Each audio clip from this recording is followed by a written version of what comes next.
an eye out for crocs. We're at Maytown. No wonder everybody left.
Good morning, welcome back to the channel. We're in sunny downtown Maytown, which is an abandoned gold mine or gold mining area. It's a large part of the Palmer River goldfields. The place is scattered with various gold mines. Some are still in use, in private hands, but largely this is an abandoned area. There's still open shafts, and more than likely there'll be a number of areas that have been uncharted. So we'll take you a bit of a look around and show you the scenic sights. So well, this is all that remains of the Maytown Post Office. It was one of just many buildings here in Maytown.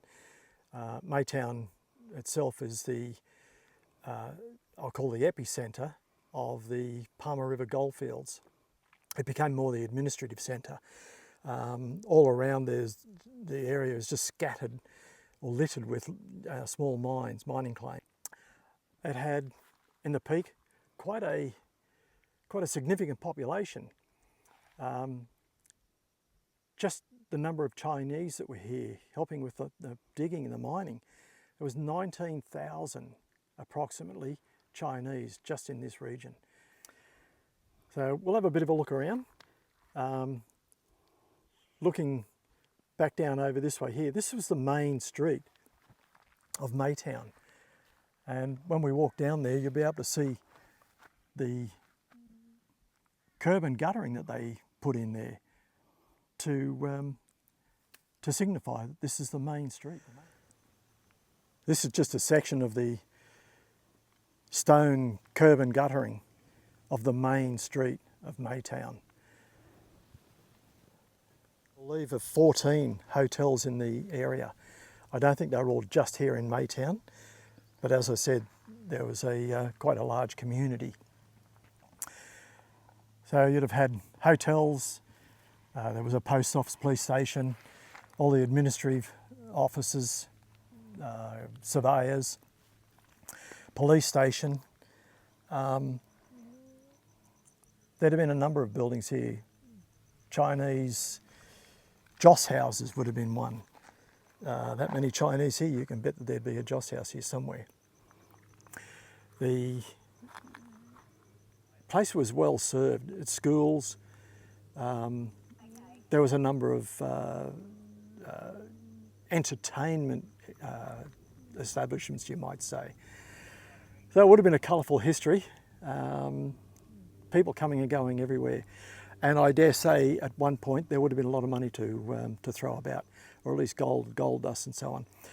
Once the alluvial gold ran out, they started with the hard rock mining, following the seams of gold. So bloody hard work. It's a hard way to make a living. Remember, we're looking at history around 100 years ago, actually a little bit more than 100 years ago to start with, but the place didn't actually close down until around about 1945. It was petering out well and truly by that stage. There was only a few people, the hardy ones, that were left.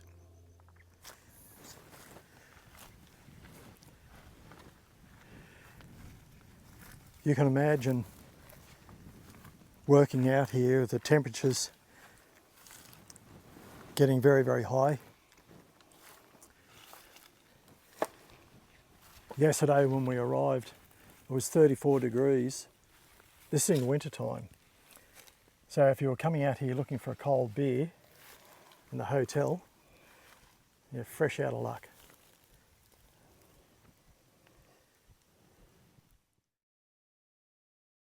Just reading some of this information here. It's a 25 horsepower single cylinder steam engine. It's what they call a Cornish boiler, but it was produced in Melbourne between 1880 and 1893. They crushed 3,558 tonnes of ore for a yield of 5,979 ounces of gold.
Taken a bit of a drive and a walk down here to the Chinese cemetery. It's a eerie reminder, I guess, of just how life was here. Very, very simple. Where I must admit I was expecting to see at least some sort of stone carving or whatever. There's nothing, just the piles of rocks to say that there is a body here. We've got to treat it with a lot of respect.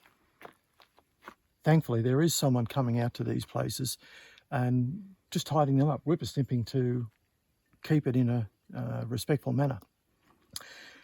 Doesn't matter how many times I visit places like this, I nearly always come away with more questions than answers. The hardships, how they managed, like just on this plaque here, it's saying at one point around 1877 there was up to 18,000 Chinese here. 18,000. That is a large number. They outnumber the Europeans considerably. But we've paid our respects and we will leave them in peace and continue on our own travels. We've had to park the truck up up the top of the hill and walk down, only because overhanging trees and the likes of that there sort of hindered our way, and rather than trying and knock things about, including the truck, we've decided to go for a bit of a walk. Even though it's 9 o'clock in the morning, it's quite humid and probably approaching 30 plus again today in the middle of winter. Let's wander back. Let's see what else we can find.